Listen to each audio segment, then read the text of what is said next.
जय हिंद साथियों आज मैं विक्रम सिंह आप लोगों के लिए एक ऐसा टॉपिक लेके आया हूँ जो हमारे अर्धसैनिक बलों के लिए काफ़ी महत्वपूर्ण है और उन्हें इस वीडियो के द्वारा पता चलेगा कि ओपीएस और एनपीएस हमारे लिए कितने अच्छे हैं कितने बुरे हैं। और एक छोटी सी कैलकुलेशन करके भी मैं आपको बताऊंगा कि जो एनपीएस है जिसके अंदर एक एम्प्लॉय का अमाउंट हर महीने जमा होता है, उसके बाद हम 35 साल के बाद अगर नौकरी करते हैं तो कितना हमारे को वो प्राप्त होगा और कितना उसके अंदर से इनकम टैक्स कटेगा और कितनी वो मंथ वाइज हमारे को पेंशन देगा और उस समय उस पेंशन की कितनी वैल्यू होगी। साथियों, इस वीडियो के माध्यम से जो एक्स सर्विसमैन है, जो अर्धसैनिक बलों को सपोर्ट करते हैं और आजकल अर्धसैनिक बलों के लिए काफ़ी ओपीएस के लिए आवाज़ उठा रहे हैं, उन सभी को मेरी तरफ से बहुत बहुत प्रणाम। और हमें अच्छा लगा कि आप लोग हमारे लिए ऐसे लड़ रहे हैं, क्योंकि हम आप लोगों के लिए देश की सीमाओं पर लड़ते हैं और आप हमारे लिए देश के अंदर लड़ते हैं। वाकई में एक चीज़ हमारे साथ ऐसी है कि जो हमारे को पे मिलती है वो अदर स्टेट के अंदर एक सिपाही से भी कम है। मैं अभी पिछले कुछ दिनों में पंजाब में था और पंजाब के एक सिपाही से मैंने बात की जो मेरे साथ का ही भर्ती है। मैंने उससे पूछा कि सर आपकी पे कितनी है, तो उसने मेरे को बताया और उसकी मैंने वेतन तालिका को भी देखा, क्योंकि मुझे डाउट हुआ कि उसकी इतनी सैलरी नहीं हो सकती, क्योंकि एक सेंट्रल गवर्नमेंट के एम्प्लॉय की सैलरी 41,000 रुपये है और उसी के साथ का एक भर्ती है पंजाब पुलिस के अंदर, उसकी सैलरी 65,000 रुपये है। तो उस समय उसकी वेतन तालिका को मैंने देखा, वाकई में उसकी सैलरी मेरे से ज़्यादा थी और मुझे उसके सामने थोड़ा अच्छा नहीं लगा मेरी वेतन तालिका उसको दिखा सकूँ। तो मुझे अलग सा फील हुआ कि ये हमारे साथ ठीक नहीं है। तो इस बात पे सरकार को भी थोड़ा एक अर्धसैनिक बल के एम्प्लॉय के लिए जो सेंट्रल गवर्नमेंट का एम्प्लॉय है और स्टेट गवर्नमेंट का एम्प्लॉय की सैलरी उससे ज़्यादा है, तो मेरी यही सरकार से प्रार्थना है कि वो एक अर्धसैनिक बल के लिए भी थोड़ा कुछ देखे, ताकि वो एक स्टेट गवर्नमेंट एम्प्लॉय के सामने अपनी गर्दन नीची करके खड़ा ना हो। क्योंकि वहाँ पे हमारे को अगर ऐसा होता है तो हम सेंट्रल गवर्नमेंट के एम्प्लॉय हैं और वो स्टेट गवर्नमेंट का एम्प्लॉय है, तो उसके सामने अच्छा नहीं लगता है। आज का मेरा टॉपिक है ओपीएस और एनपीएस। ओपीएस मीन्स है ओल्ड पेंशन सिस्टम और एनपीएस का मतलब है न्यू पेंशन स्कीम। जो ओपीएस है वो 1 जनवरी 2004 से पहले जो भी किसी गवर्नमेंट जॉब में भर्ती हुए हैं उनके ऊपर लागू होता है। और जो एनपीएस है, जो कर्मी 1 जनवरी 2004 के बाद सर्विस में आए हैं उनके ऊपर लागू होता है। आज मैं इन दोनों ओपीएस और एनपीएस के बारे में आपको थोड़ी जानकारी देना चाहता हूं, जो हम सभी फोर्स मेंबरों के लिए बहुत ही महत्वपूर्ण है। साथियों, जो ओल्ड पेंशन सिस्टम है वो एक सुरक्षित पेंशन योजना है और इसी की तुलना में जो एनपीएस है वो एक असुरक्षित पेंशन योजना है, जो मैं आपको पहले बता चुका हूँ कि ये शेयर बाजार पर आधारित है। जो ओल्ड पेंशन सिस्टम है और जिसके अंदर हमारा डीए हर 6 महीने में बढ़ोतरी होता है, इसका पूरा प्रॉफिट ओल्ड पेंशन सिस्टम को मिलता है, जबकि एनपीएस में इसका कोई प्रॉफिट नहीं है।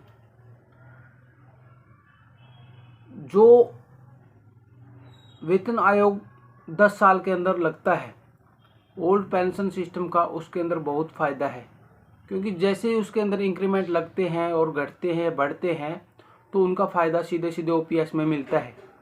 इसी के दूसरी तरफ एनपीएस में इसकी भी सुविधा उपलब्ध नहीं है और कोई तथ्य पुष्टिपूर्ण नहीं है। साथियों, जो ओल्ड पेंशन सिस्टम है वो कर्मी को भारत सरकार की ट्रेजरी के द्वारा उपलब्ध कराया जाता है, जबकि इसके दूसरी तरफ एनपीएस है। एनपीएस शेयर बाजार पर आधारित है, मैं पहले भी बता चुका हूँ, उसी के द्वारा इसको कर्मी को दिया जाता है। जो ओपीएस है उसके अंदर 40% कंपटीशन का प्रावधान है, लेकिन इसके दूसरी तरफ एनपीएस में ऐसा कोई प्रावधान नहीं है। जो ओल्ड पेंशन सिस्टम है इसके अंदर 20 साल के अंदर ग्रेजुएटी मिलती है, इसके दूसरी तरफ एनपीएस में इसके लिए कोई प्रावधान नहीं है। ओल्ड पेंशन सिस्टम के अंदर यदि कर्मी सर्विस के दौरान मृत्यु प्राप्त करता है या शहीद हो जाता है तो फैमिली पेंशन की सुविधा उपलब्ध है, जबकि एनपीएस के अंदर ऐसी कोई सुविधा उपलब्ध नहीं है। ओल्ड पेंशन सिस्टम के अंदर अगर कर्मी रिटायरमेंट हो जाता है तो उसके बाद मेडिकल फैसिलिटी की सुविधा उपलब्ध है, इसके दूसरी तरफ एनपीएस में ऐसी कोई सुविधा उपलब्ध नहीं है। ये 10-11 जो पॉइंट थे जो मैंने आपको बताए हैं, आशा है कि आप इनके द्वारा समझ गए होंगे कि एक गवर्नमेंट एम्प्लॉय के लिए कौन सी सुविधा अच्छी है, कौन सी अच्छी नहीं है। साथियों, अभी मैं आपको एक छोटी सी कैलकुलेशन करके बताऊंगा कि जब हम 35 साल की नौकरी के बाद रिटायरमेंट होंगे तो हम कितनी राशि एनपीएस के द्वारा प्राप्त करेंगे और कितनी हमारे को ये पेंशन देगा। तो आप इस कैलकुलेशन को ध्यान से सुनना और सपोज करना कि हम रिटायरमेंट पे कितनी पेंशन एनपीएस के द्वारा प्राप्त करेंगे। सबसे पहले हम मान लेते हैं कि हम हर महीने एनपीएस के अकाउंट में 7,000 रुपये इन्वेस्ट करते हैं। वो 7,000 रुपये इन्वेस्ट करने के बाद जब 35 साल की नौकरी हम करते हैं तो 35 साल की कैलकुलेशन के हिसाब से वो जो राशि है हमारी 59 लाख रुपये बन जाती है। 59 लाख में से जब हम रिटायरमेंट होंगे 35 साल की नौकरी के बाद तो उस समय हमारे को इसका 60% हमें मिलता है और 40% के हिसाब से हमारी पेंशन निर्धारित की जाती है। तो 59 लाख रुपए का जो हम 60% निकालेंगे तो 36 लाख रुपए बनता है। तो इस 36 लाख रुपए के हिसाब से जब ये हमारे अकाउंट में डलेगा तो इसके अंदर से इनकम टैक्स कट जाएगा और वो भी कोई कम नहीं होगा, सीधा सीधा 10 लाख रुपए कट जाएगा। तो आपको बैंक में सिर्फ 26 लाख रुपए मिलेंगे। और इसके दूसरी तरफ जो 40% हमारा एनपीएस में पेंशन के लिए निर्धारित किया गया है वो होता है 23 लाख रुपए। 23 लाख का वो 5% के हिसाब से हमारे को हर महीने पेंशन के लिए निर्धारित करेगा, जिसकी वैल्यू 9800 रुपये बनती है। और सपोज करो कि जब हम 35 साल के बाद हम रिटायरमेंट होंगे और इस समय 9800 रुपये की क्या वैल्यू है और 35 साल नौकरी करने के बाद 9800 रुपये की क्या वैल्यू रह जाएगी। तो आप सोच सकते हैं कि एक फोर्स मेंबर होने के नाते आप लोगों का भविष्य, आप इस दुनिया में रहें या ना रहें, क्या आपका परिवार अच्छे से चल सकता है या नहीं चल सकता। ये अभी 2 राज्यों में घोषणा हो गई है कि वो अपने गवर्नमेंट एम्प्लॉय की पेंशन करेंगे।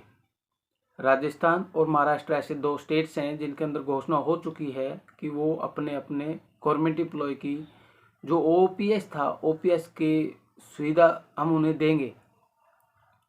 तो आशा है कि सेंट्रल गवर्नमेंट भी हमारे को ओपीएस की ये सुविधा उपलब्ध कराए। मैं ज़्यादा नहीं बोलता, लेकिन एक फोर्स मेंबर है, सिर्फ अपने देश के लिए लड़ता है, जान कुर्बान कर देता है, पूरा जो टाइम है अपने देश के लिए बिताता है। तो और अगर आपको ये वीडियो अच्छी लगती है तो इसे लाइक करें, सपोर्ट करें, शेयर करें और आगे से आगे इस वीडियो को फैलाएं ताकि हमारे जो फोर्स मेंबर हैं सभी इस बात से अछूते न रहें। आशा है कि आप सभी को मेरी ये वीडियो पसंद आई होगी। धन्यवाद।